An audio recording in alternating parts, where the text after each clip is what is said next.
군용 트럭 60대가 먼지를 일으키며 줄지어 섭니다.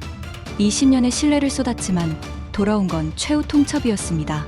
48시간 내 가스전에서 전면 철수하라. 표적은 미얀마에서 가스전을 개발 중인 한국 기업입니다. 작은 한국 기업 하나 없애면 중국이 들어온다. 미얀마 쿠데타 군부는 한국을 버리고 중국 자본의 노예가 되기로 선택한다. 이대로 국가 간의 알력 속에 힘없이 무너지고 마는 것인가? 퇴출 위기 벼랑 끝에 선 한국 기업의 믿기 힘든 이야기 지금 시작합니다. 구독, 좋아요 누르고 함께 들어보시죠. 토요일 새벽 4시 47분. 조용한 어둠 속에서 휴대폰 진동음이 강하게 울렸습니다. 잠결에 손을 뻗었는데 닿지 않아 그냥 무시하고 잠을 청했습니다. 계속 윙윙거리는 소리가 귀를 찔렀어요. 지난 4년간 미얀마에서 일하면서 배운 게 있다면 이 시간대 전화는 절대 좋은 소식이 아니라는 것이었습니다. 김태수 현장 소장의 전화였습니다. 말하는 목소리에서 공포가 묻어났어요. 평소 20년 경력에 침착한 그가 말끝을 떨고 있었습니다.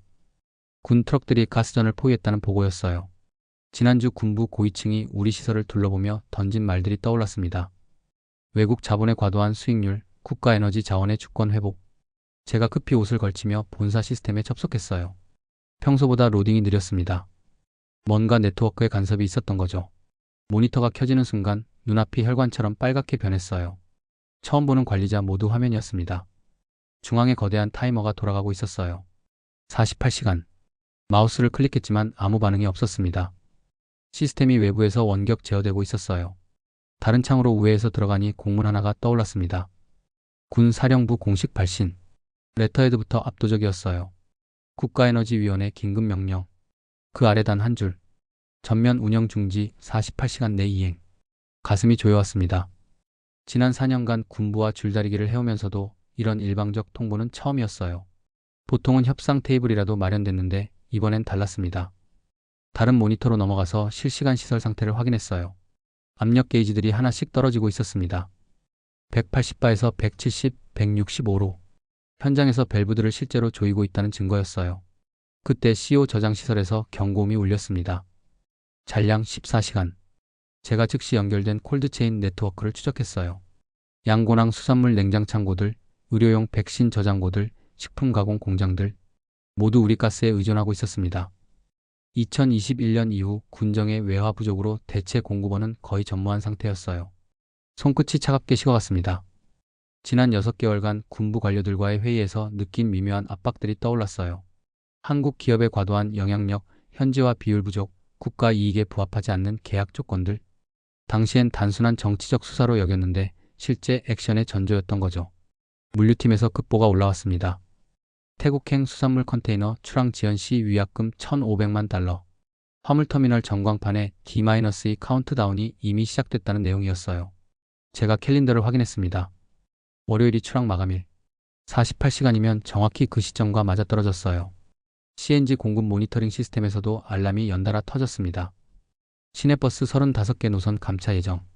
지난해 군정이 연료 보조금을 삭감한 이후 대부분 노선이 우리 CNG에 의존하게 됐던 상황이었어요. 제가 양곤 교통지도를 띄웠습니다. 빨간 경고 점들이 도시 전체로 번져가고 있었어요. 등에서 식은땀이 흘렀습니다. 3년 전 쿠데타 직후 한국 대사관에서 철수를 권유했을 때를 떠올렸어요. 그때 우리가 남기로 한 이유는 현지 직원들과 시민들 때문이었습니다. 지금 그 선택이 올가미가 되어 목을 조여오고 있었어요. 타이머는 냉혹했습니다. 47시간 51분 3초. 붉은 숫자들이 우리가 쌓아온 모든 것을 해체하고 있었어요. 같은 날 오전 7시 30분. 첫 통보로부터 불과 3시간 만에 3개의 전선이 동시에 무너지기 시작했습니다. 미얀마 중앙은행에서 우리 계좌 8개가 일시 동결됐다는 통보가 왔어요. 국영방송에선 30분마다 외국 자본의 에너지 독점 종료 뉴스가 반복됐습니다. 현장에선 군 장병들이 시설 76곳에 국유화 진행 중 스티커를 하나씩 붙여가고 있었어요. 마치 계획된 오케스트라처럼 정교했습니다. 제가 본사 회의실로 급히 향했어요. 새벽부터 이어진 긴급 상황으로 폭도 곳곳에서 직원들이 바쁘게 움직이고 있었습니다. 휴대폰으로 은행 담당자에게 전화를 걸었어요. 평소라면 3-4번 신호음 후 받던 그가 통화 연결음만 길게 울리다 끊어졌습니다. 다시 걸어도 마찬가지였어요. 이미 모든 소통 라인이 차단된 거였죠. 회의실 대형 스크린에 현장 상황이 실시간으로 중계되고 있었습니다. 새벽 4시 47분 포위망 설치 이후 3시간 동안 군 트럭들이 각 시설을 완전히 봉쇄했어요. 작업자들의 출입은 물론 관리 차량조차 접근이 불가능했습니다. 화물터미널 전광판엔 붉은 글씨로 태국행 수산물 위약금 D-2 USD 1,500만이 깜빡이고 있었어요.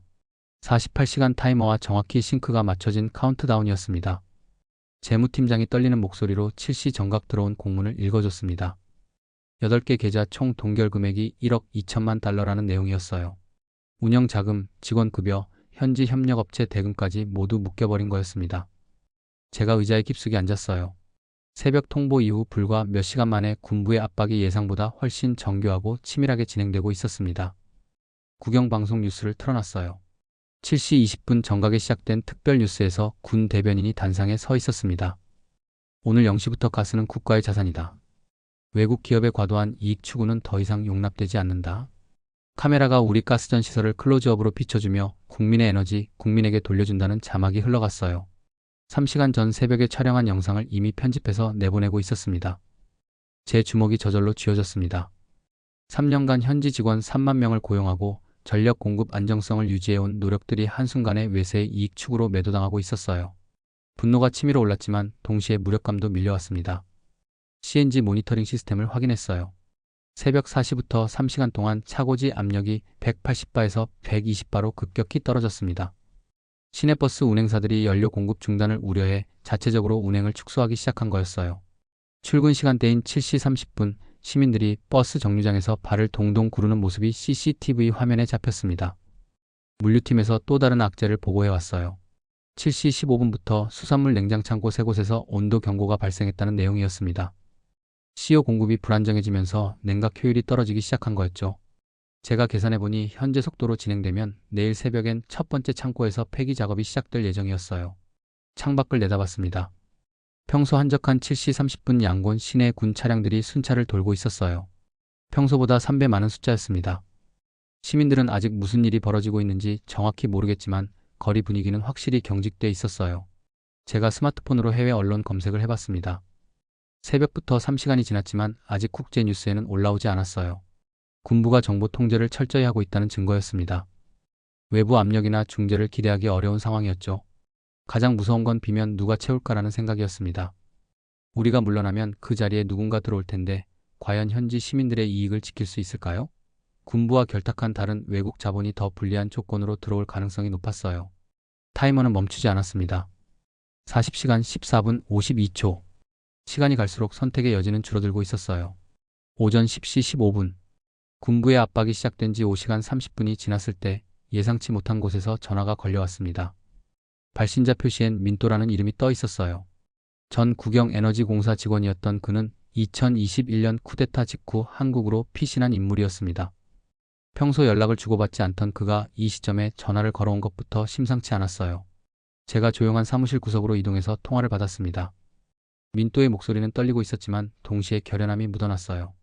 그는 봉투 하나와 녹취 파일을 갖고 있다고 했습니다. 오늘 새벽에 벌어진 일들의 배후에 대한 결정적 증거라고 했어요. 30분 후 양곤 시내의 조용한 카페에서 만났습니다. 민또는 평소보다 훨씬 야위어 보였어요. 손에 든 봉투를 테이블 위에 놓으면서도 계속 주위를 둘러봤습니다. 2년간 숨어 지내면서도 내부 정보망을 유지해왔던 그였어요. 봉투에서 나온 문서들을 보는 순간 제 등골이 서늘해졌습니다. 자금원이 명시돼 있었어요. 중앙대외협력기금. 표면상으론 개발 지원 명목이지만 실제론 전략적 자원 확보를 위한 은밀한 투자 기구였습니다. 문서 상단에 찍힌 날짜는 3주 전이었어요. 민또가 떨리는 목소리로 핵심 내용을 낭독하기 시작했습니다. 한국계 기업의 단계적 퇴출 계획이 상세히 기록돼 있었어요. 1단계는 에너지 분야, 2단계는 제조업, 3단계는 금융업까지 총 18개월에 걸친 체계적인 축출 작업이었습니다. 각 단계마다 현지 군부와 결탁한 대체 세력이 준비돼 있었죠. 가장 충격적인 부분은 대가 조건이었습니다. 전략시설 우선 인수권과 법인세 30년 면제. 우리가 3년간 쌓아온 인프라를 헐값에 넘겨받을 수 있는 특권이었어요. 제가 문서를 다시 들여다보니 더 세밀한 조건들이 적혀 있었습니다. 그때 민또가 또 다른 종이를 꺼냈어요. 선지급 30% 부분이 잠깐 보였지만 그는 서둘러 다시 봉투에 넣었습니다. 이건 아직 공개하기엔 위험해요 라고 중얼거렸어요. 뭔가 더 큰 거래가 숨어 있다는 걸 직감했지만 그 순간은 넘어가야 했습니다. 민또의 눈에서 두려움과 결단이 교차했어요. 그는 2년간 침묵을 지켜왔지만 더 이상 공범이 될 수는 없다고 했습니다. 조국의 자원이 외세에 의해 좌지우지되는 걸 보고만 있을 수 없다는 거였죠. 하지만 동시에 자신의 안전에 대한 공포도 여전했어요. 제가 녹취 파일을 들어봤습니다. 군부 고위층과 외국 협상단 사이의 대화였어요. 한국 기업들을 점진적으로 제거하고 협력적인 파트너로 교체한다는 내용이 생생하게 녹음돼 있었습니다. 목소리들은 변조돼 있었지만 내용의 구체성이 진위를 증명했어요. 카페 창밖으로 군 차량 한 대가 천천히 지나갔습니다. 민또가 몸을 움츠렸어요. 제 심장도 빨라졌습니다. 이 폭로가 알려지면 우리 모두 위험해질 거였어요. 하지만 동시에 진실을 덮어두면 더 큰 재앙이 기다리고 있다는 걸 알았습니다. 제가 문서를 다시 정리하며 깨달았어요. 우리가 단순히 가스전에서 쫓겨나는 게 아니라는 걸요. 이건 체계적인 경제 침탈의 첫 단계였습니다. 우리가 비우면 이름만 바뀐 그들이 채울 거예요. 그리고 현지 시민들은 더 나쁜 조건에 시달리게 될 거였습니다. 민또가 마지막으로 한 말이 귀에 맴돌았어요.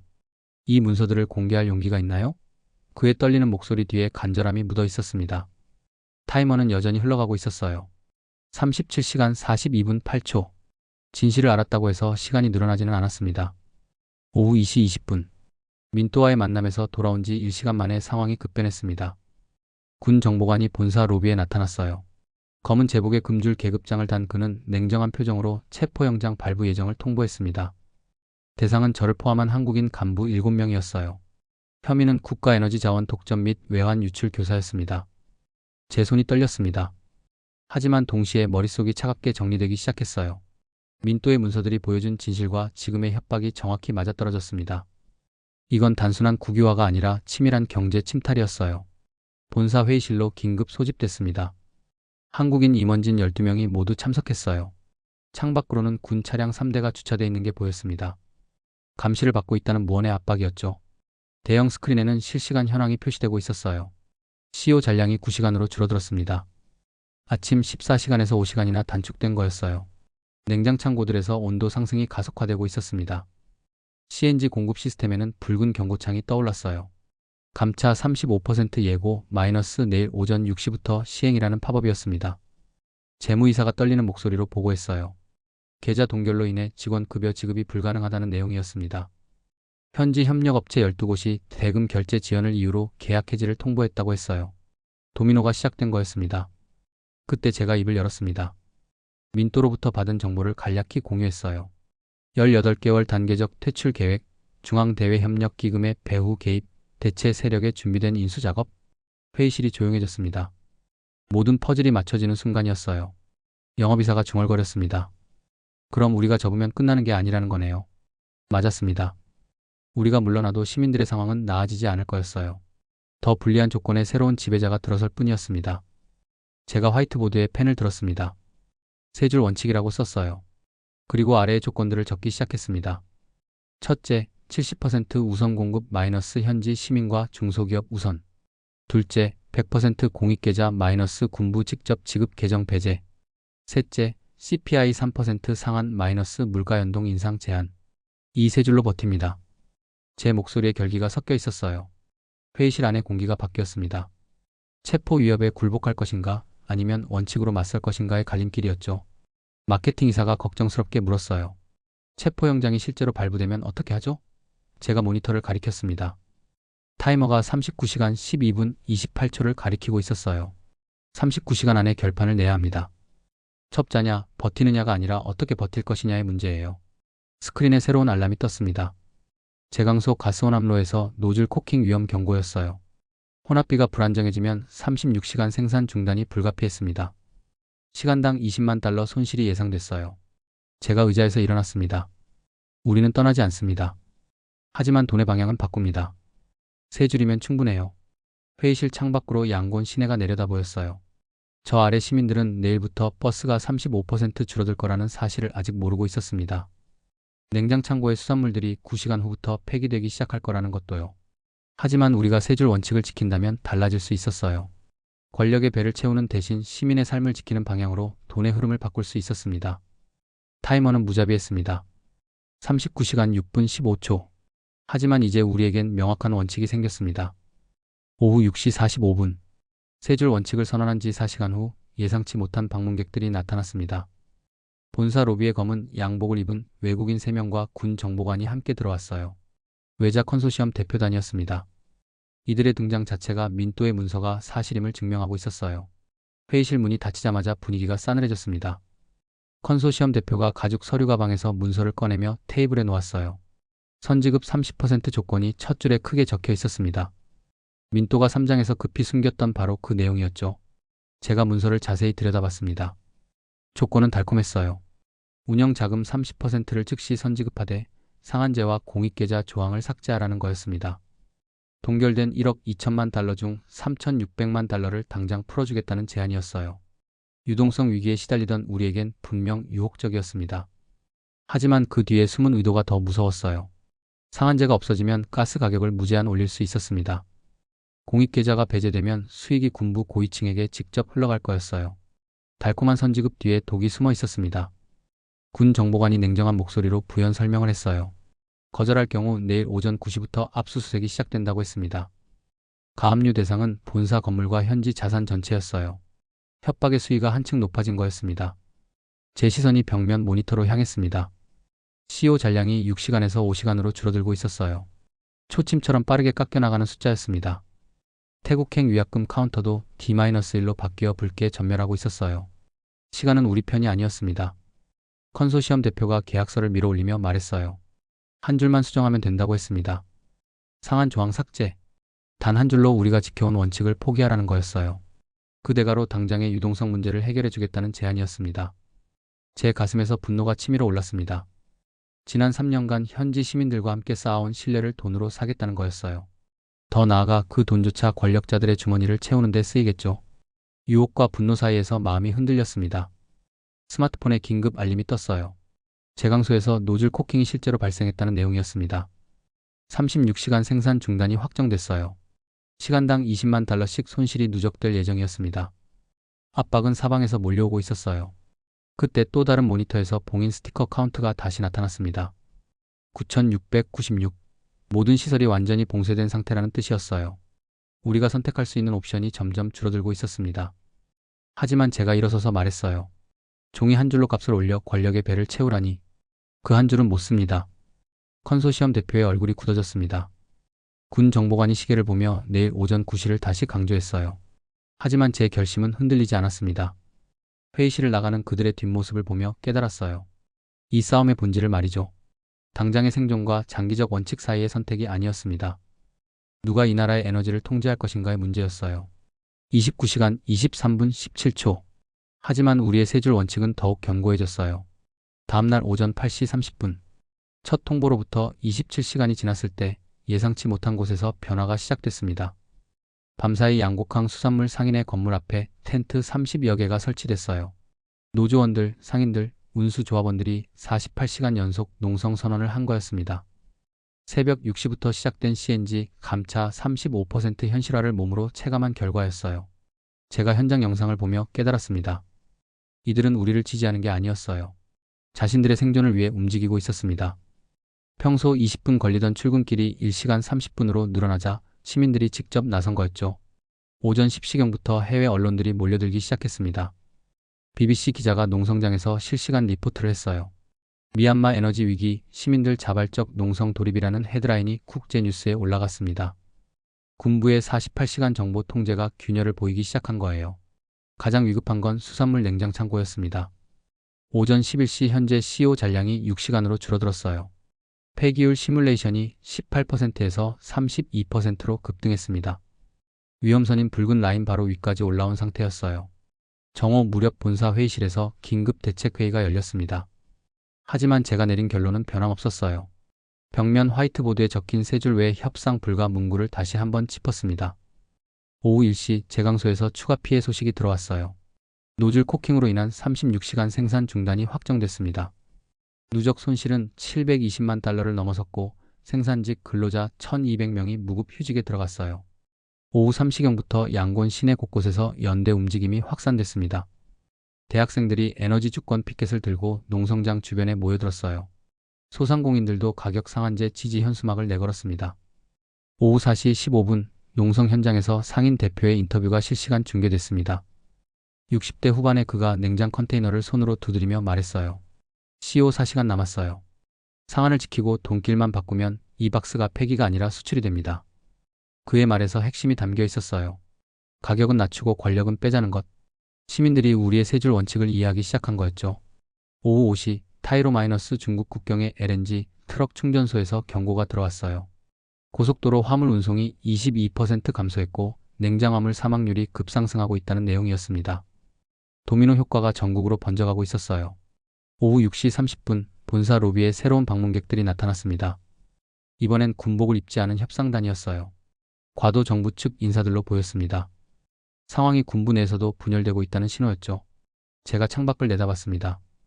농성장의 텐트들이 작은 점처럼 보였지만 그 안에서 진짜 변화가 시작되고 있었어요. 48시간 압박 속에서 새로운 전선이 형성되고 있었습니다. 20시간 47분 33초. 이제 우리만의 싸움이 아니었습니다. 오전 11시 45분. 48시간 농성을 시작한 지 27시간째 전환점이 찾아왔습니다. 과도 정부 협상팀이 본사 회의실에 도착했어요. 군복 대신 양복을 입은 5명의 관료들이었습니다. 이들 중 일부는 2021년 이전 민간 정부에서 함께 일했던 얼굴들이었어요. 상황이 완전히 달라졌다는 신호였죠. 협상팀장이 테이블에 문서를 펼치며 말했습니다. 세 줄 원칙을 조건부로 수용하겠다는 내용이었어요. 70% 우선 공급, 100% 공익계좌, CPI 3% 상한. 모든 조건이 그대로 문서에 명시돼 있었습니다. 하지만 30일 후 재검토 조항이 추가돼 있었어요. 제가 조심스럽게 물었습니다. 재검토가 일방적 파기를 의미하는지 말이에요. 협상팀장은 고개를 저었습니다. 쌍방 합의하에 조건 조정만 가능하다고 명시했어요. 우리의 거부권이 보장된 셈이었습니다. 가장 중요한 건 즉시 시행 조치였습니다. CO와 드라이아이스 긴급 배차가 30분 내에 시작된다고 했어요. CNG 공급 압력도 정상 수준으로 복원하겠다는 약속이었습니다. 말이 아닌 행동으로 성의를 보여주겠다는 거였죠. 오후 12시 15분. 실제로 CO 운반 트럭들이 냉장창고로 향하기 시작했습니다. 모니터로 실시간 확인이 가능했어요. 수산물 폐기율 시뮬레이션이 32%에서 점차 하락하기 시작했습니다. 28%, 24%, 19%로 떨어져 갔어요. 오후 1시 정각. 태국행 컨테이너선 출항 마감 시한이었습니다. 하지만 위약금 카운터가 해제로 바뀌었어요. 미청구 100%라는 문구가 초록색으로 표시됐습니다. 1,500만 달러 위약금이 완전히 사라진 거였죠. CNG 공급 시스템에도 변화가 나타났습니다. 오후 2시부터 압력이 120바에서 160바로 상승하기 시작했어요. 감차됐던 버스 노선들이 하나씩 복구 준비에 들어갔습니다. 35% 감차에서 8% 감차로 상황이 개선됐어요. 제가 가장 놀란 건 수치들의 변화 속도였습니다. 오후 3시경 수산물 냉장창고의 실측 폐기율이 9%로 확정됐어요. 시뮬레이션 32%에서 실제 9%로 23%포인트나 개선된 거였습니다. 말로만 하는 약속이 아니라 구체적 성과가 눈앞에 펼쳐지고 있었어요. 오후 4시 30분. 농성장에도 소식이 전해졌습니다. 상인 대표가 확성기를 들고 발표했어요. 냉장창고 온도가 정상으로 돌아왔다고 했습니다. 수산물 수출이 예정대로 진행될 거라고 했어요. 텐트 철거가 시작됐습니다. 제강소에서도 반가운 소식이 들어왔어요. 가스 공급 재개로 노즐 세척 작업이 시작됐다는 내용이었습니다. 36시간 생산 중단이 12시간으로 단축될 예정이라고 했어요. 1200명 무급 휴직자들의 복귀 일정도 잡혔습니다. 오후 6시. CNG 버스 정상 운행률이 92%에 도달했습니다. 출근길 지연 시간이 1시간 30분에서 25분으로 줄어들었어요. 시민들의 불편이 눈에 띄게 완화된 거였습니다. 해외 언론들도 변화를 주목했어요. BBC에서 미얀마 에너지 위기 48시간 만에 극적 해결이라는 속보를 내보냈습니다. 시민 농성과 협상 테이블의 조합이 만들어낸 성과라고 평가했어요. 제가 회의실에서 실시간 대시보드를 보며 감탄했습니다. 위약금 해제 100%, CNG 정상화 92%, 폐기율 32%, 9%. 세 개의 핵심 지표가 모두 극적으로 개선됐어요.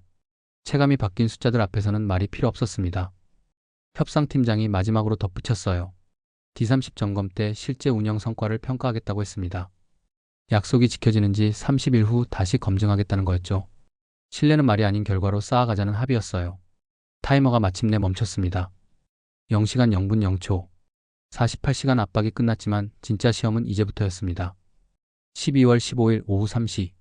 48시간 위기로부터 9개월이 지났을 때 연말 성과 브리핑이 열렸습니다. 본사 대회의실에 시민 배심원 100명이 참석했어요. 이들은 분기별로 우리 운영 성과를 직접 심의하는 역할을 맡고 있었습니다. 어부, 상인, 운수기사, 공장 노동자들이 정장을 입고 앉아있는 모습이 인상적이었어요. 제가 단상에 서서 에스크로 공개 회계 결과를 발표하기 시작했습니다. 모든 수익과 지출이 실시간으로 공개되는 투명 회계 시스템이었어요. 9개월 전 48시간 위기 때 약속했던 돈의 방향 바꾸기가 실제로 어떻게 작동했는지 보여주는 자리였습니다. 첫 번째 성과는 정전 자동환급 시스템이었어요. 전환펀드의 10%를 활용해 구축한 제도였습니다. 정전이 발생하면 자동으로 전기료에서 차감되는 시스템이었죠. 화면에 숫자가 표시됐습니다. 자동환급 12만 건, 가구당 평균 4,800자 차감. 시민들이 직접 체감할 수 있는 혜택이었어요. 시민 배심원 중 한 명인 수산물 상인 마옹아옹이 손을 들었습니다. 실제로 자신의 냉장창고 전기료가 매달 4,000자씩 줄어들었다고 증언했어요. 정전으로 손실된 수산물 비용을 보상받고 있다는 거였죠. 이론이 아닌 현실이었습니다. 두 번째는 소상공인 냉장 바우처였어요. 영세 상인들에게 CO 구매 비용을 지원하는 제도였습니다. 9개월 동안 수산물 폐기율이 18%에서 6%로 급감했어요. 12%포인트 개선. 상인들의 실질 소득이 늘어난 거였습니다. 운수업계 연료 안정화 성과도 놀라웠어요. CNG 공급 안정성이 확보되면서 버스 배차율이 92%에서 98%로 상승했습니다. 시민들의 출근길 지각률이 41% 감소했어요. 매일 아침 체감하는 변화였죠. 제가 가장 자랑스러웠던 건 투명성이었습니다. 모든 거래 내역이 온라인으로 실시간 공개됐어요. 시민 누구나 우리가 얼마를 벌고 어디에 쓰는지 확인할 수 있었습니다. 권력자들의 주머니로 돈이 새는 걸 원천 차단한 거였어요. 시민 배심원들의 질문이 이어졌습니다. CNG 버스 기사 띠나옹이 물었어요. 연료비 지원이 실제로 요금 인상 억제에 도움이 됐는지 말이에요. 제가 그래프를 보여줬습니다. 9개월간 버스 요금 인상률이 물가 상승률보다 2.3%포인트 낮았다고 답했어요. 냉장창고 운영업체 사장 민민카잉도 증언했습니다. CO 공급 안정화로 설비 가동률이 85%에서 96%로 올랐다고 했어요. 폐기 처리 비용이 월 300만 잣에서 80만 잣으로 줄어들었다는 거였죠. 제가 마지막 슬라이드를 띄웠습니다. 성과는 보고서가 아니라 영수증으로 남는다는 문구였어요. 시민들이 받는 전기료 고지서, 시장에서 받는 영수증, 버스표. 이 모든 게 우리가 약속을 지키고 있다는 증거였습니다. 배심원 중 대학생 띵띵마옹이 질문했어요. 48시간 위기 때 걱정했던 외세 침탈이 실제로 막아졌는지 궁금하다고 했습니다. 제가 답했어요. 현지 직원이 3만 명에서 3만 8천 명으로 증가했다고 설명했습니다. 질의응답이 끝나자 박수가 터져 나왔어요. 하지만 이건 우리를 향한 박수가 아니었습니다. 투명한 시스템을 만들어낸 자신들을 향한 박수였어요. 시민들이 주인이 된 에너지 시스템에 대한 자부심이었죠. 회의 후 로비에서 시민 배심원들과 대화를 나눴습니다. 이들은 단순히 혜택을 받는 수혜자가 아니었어요. 시스템을 감시하고 개선점을 제안하는 적극적 참여자들이었습니다. 돈길이 보인다는 그들의 표현이 인상적이었어요. 창밖으로 양곤 시내가 내려다 보였습니다. 9개월 전 48시간 위기 때와는 완전히 다른 풍경이었어요. 버스들이 정시에 다니고 냉장창고에서 하얀 수증기가 피어오르고 공장 굴뚝에서 안정적인 연기가 나오고 있었습니다. 가장 중요한 변화는 시민들의 표정이었습니다. 9개월 전엔 불안과 분노가 가득했는데 이제는 안정감과 자긍심이 느껴졌어요. 약속이 고지서로 돌아온다는 확신이 있었던 거죠. 제가 사무실로 돌아와 책상 위 달력을 넘겨봤습니다. 내년도 계획들이 빼곡히 적혀 있었어요. 에너지 자립률 확대, 재생에너지 전환, 시민 참여 확대. 모든 계획의 중심엔 시민에게 직접 가는 돈길이 있었습니다. 매달 시민들이 받는 고지서와 영수증이 우리의 약속 이행을 증명하고 있었습니다. 이것이 바로 48시간 최후 통첩과 불굴의 신념, 절망적 위기와 놀라운 기적으로 이어진 진짜 이야기였습니다. 윤세진과 미얀마 시민들이 함께 써내려간 감동의 실화였죠. 지금까지 미얀마 가스전의 놀라운 이야기 어떠셨나요? 48시간 최후 통첩 속에서도 떠나지 않되 돈의 길만 바꾸겠다는 한 줄 신념으로 자원주권과 시민의 삶을 동시에 지켜낸 기적 같은 이야기였습니다. 원칙으로 거대한 밀실 거래를 거부한 한국 기업의 품격이 정말 대단하지 않나요? 권력자의 주머니가 아닌 시민의 삶을 위해 돈의 흐름을 바꾼 선택, 투명한 시스템이야말로 진정한 해외 진출의 모범 사례라고 생각합니다. 오늘 이야기가 감동적이셨다면 주변 분들에게 꼭 공유해 주세요. 이런 한국 기업의 원칙과 품격을 더 많은 분들이 알아주셨으면 좋겠거든요. 그리고 구독과 좋아요는 앞으로도 더 많은 감동 실화를 전해드릴 수 있는 힘이 됩니다. 다음에도 여러분의 가슴을 뛰게 할 놀라운 이야기로 찾아뵙겠습니다. 지금까지 감동 배터리였습니다. 감사합니다.